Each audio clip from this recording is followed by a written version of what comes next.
सातारा जिल्ह्यातील आजच्या top 10 news दिनांक 30 नोव्हेंबर 2025.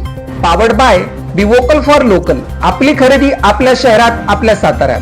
खंबाटकी घाटात ब्रेकफेल एसटी बसचा थरार. 45 प्रवाशांचे प्राण जाता जाता वाचले. खंबाटकी घाटात ब्रेकफेल एसटीचा थरार. 45 प्रवाशांना याही दुई याची डोळा अनुभवायला मिळाला. डोळ्यासमोर मृत्यू दिसत असताना देखील बस चालकांनी प्रसंग राखून तीव्र वळणाच्या उतारावर एसटी लोखंडी रेलला घासत वेग कमी करून मातीच्या ढिगावर चढून दरीत कोसळण्यापासून वाचवली. खंबाटकी घाटात शुक्रवारी सकाळी भीषण दुर्घटना टळली. स्वारगेटहून सातारकडे येत असलेल्या विनाथांबा एसटी बस ची प्रेशर पाईप फुटल्याने दुपारी 12:30च्या सुमारास ब्रेक फेल झाला. चालक गोरखनाथ शंकर जाधव वय 49 राहणार एसटी कॉलनी सातारा यांच्या प्रसंगामुळे 45 प्रवाशांचा जीव थोडक्यात बचावला. सातारा एसटी आगार तुमच्या जीवाशी खेळत आहे. या आगारातील बसेस बऱ्याच ठिकाणी ब्रेक फेल होत आहेत. गाडी कुठेही बंद पडत आहे, त्यामुळे नागरिकांच्या जीवावर कधीही बेतू शकते. बसेसची योग्य निगा न राखणे, नादुरुस्त बसेस प्रवासाला सोडणे अशा व इतर चुका यामुळे नागरिकांचा प्रवास जीवघेणा ठरत आहे. याबद्दल सातारकरांनी आवाज न उठवल्यास आणि यांना या गोष्टींना आळा घालायला न लावल्यास उद्या कोणाचाही जीव जाऊ शकतो. मतदानाला 2 डिसेंबर रोजी सार्वजनिक सुट्टी जाहीर. महाराष्ट्रात निवडणुकांसाठी 2 डिसेंबर 2025 रोजी सार्वजनिक सुट्टी जाहीर केली आहे. महाराष्ट्रातील काही ठिकाणी होणाऱ्या नगर परिषद आणि नगरपंचायत निवडणुकांसाठी मतदारांचा हक्क बजावता यावा यासाठी ही सुट्टी जाहीर करण्यात आली आहे. थकबाकीदारांना कोणतीही सवलत नकोच. रेठरे बुद्रुक तालुका कराडो ग्रामसभेत ग्रामस्थांचा ठराव. शासनाने ग्रामपंचायत कर न भरलेल्यांना अर्थात थकबाकीदारांना 50% सवलत देण्याचे सूचित केले आहे. त्यासाठी ग्रामस्थ व ग्रामपंचायत ठराव अनिवार्य आहे. त्यानुसार रेठरे बुद्रुक तालुका कराड ग्रामपंचायत ग्रामसभा घेण्यात आली. या ग्रामसभेत सवलतीच्या धोरणाला ग्रामस्थांसह महिलांनी तीव्र विरोध दिला. सरपंच हनुमंत सूर्यवंशी अध्यक्षस्थानी होते. ग्रामविकास अधिकारी शशिकांत होलमुखे यांनी प्रस्ताव मांडला. मोठमोठे धनदांडके यांच्याकडून लाखो रुपये करापोटी येणे बाकी असल्याची कागदपत्रे दिसत आहे. सर्वसामान्य ग्रामस्थांचे कर भरून सातत्याने सहकार्य राहिले आहे. त्यामुळे ही कर सवलत न देण्याचा ठराव ग्रामसभेत करण्यात आला. जुन्या वाहनांना फिटनेसचा भुर्दंड.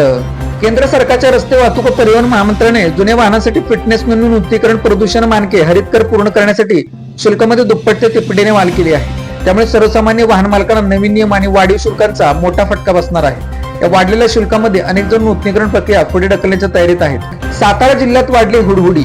तापमान 13°C वर. उत्तरेकडील थंड वारे वाहू लागल्याने जिल्ह्यात हुडहुडी वाढली आहे. किमान तापमानात घट झाल्याने थंडीचा जोर वाढला असून सातारकर चांगलेच गारठले आहे.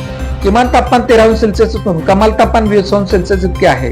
रामोशीवाडी जाखणगाव तालुका खटाव येथे गांजा लागवड प्रकरणी एकाला अटक. साताऱ्यातील स्थानिक गुन्हे शाखा व कुसेगाव पोलिसांनी अंमली पदार्थ विरोधी मोहिमेअंतर्गत खटाव तालुक्यातील रामोशवाडी जाखणगाव शिवारात गांजाची लागवड करणारा सचिन बापू मदने वय 35 राहणार रामोशवाडी पोस्ट जाखणगाव तालुका खटाव याला अटक केली आहे.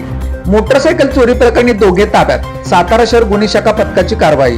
सातारा शहर पोलीस ठाण्याच्या हद्दीतील मोटरसायकल चोरी प्रकरणी सूरज विजय प्रसाद वय 19 राहणार ढोर गल्ली मल्हारपेठ सातारा याच्यासह 2 संशयितांना ताब्यात घेण्यात शहर पोलीस ठाण्याच्या गुन्हे शाखे पथकाला यश आले आहे. संशयितांकडून 3,55,000च्या 6 मोटरसायकल जप्त करण्यात आले आहेत. सिव्हिल हॉस्पिटल सातारा परिसरातून दुचाकीची चोरी. सिव्हिल हॉस्पिटल सातारा येथे पार्क केलेली दुचाकी अज्ञाताने लंपास केल्याची घटना घडली आहे. अनिकेत विजय शिर्के राहणार चंचई तालुका कोरेगाव यांनी याबाबत सातारा शहर पोलीस ठाण्यात फिर्याद दिली आहे. बुधवार दिनांक 26 नोव्हेंबर रोजी सायंकाळी 5 ते 7 वाजण्याच्या सुमारास हा प्रकार घडला. कांबीरवाडी तालुका कराड येथे बिबट्याच्या हल्ल्यात मेंढी ठार. कांबीरवाडी तालुका कराड येथील शिवारात शनिवारी सायंकाळी 4:30च्या सुमारास मळवी नावाच्या शिवारात मेंढी ठार केल्याने ग्रामस्थांत घबराट पसरली. वनी बघण्याचा योग्य बंदोबस्त करावा अशी मागणी ग्रामस्थांनी केली आहे. पाचगणी संपूर्ण घर आगीच्या बक्षस्थानी. आगीत 4 लाख रुपयांचे नुकसान. पाचगणी तालुका पाटण येथे शुक्रवार दिनांक 28 नोव्हेंबर रोजी रात्री 9 वाजण्याच्या सुमारास श्रीमती रंजन ईश्वर सुर्वे यांच्या राहत्या घरास अचानक आग लागली. या आगीत सर्व अन्नधान्य, कपडा लत्ता, कागदपत्रे, सोन्याच्या मौल्यवान किरकोळ वस्तू तसेच 30,000 रोख रुपये जळून नुकसान झाले. आगीच्या घराच्या केवळ भिंती शिल्लक राहिल्या आहेत. सुदैवाने कोणतीही जीवितहानी झाली नाही. मात्र आगीत 4 लाख रुपयांचे मोठे आर्थिक नुकसान झाले. Made in Satara bag. Satara शहरातील महिलांनी बनवलेल्या उत्तम प्रकारच्या बॅग. संपर्क 9594 415 115. Lalit tailors. Look good feel good. शाळा, कॉलेज, विविध व्यवसाय या ठिकाणी लागणारे जॅकेट बनवून मिळवण्याचे योग्य ठिकाण पवई नाका सातारा. अशाच बातम्यांसाठी जिल्हा सातारा या यूट्यूब चॅनेलला सबस्क्राईब करा. व्हिडिओ आवडल्यास व्हिडिओ लाईक करा, व्हिडिओवर कमेंट करा आणि व्हिडिओ जास्तीत जास्त लोकांपर्यंत शेअर करा.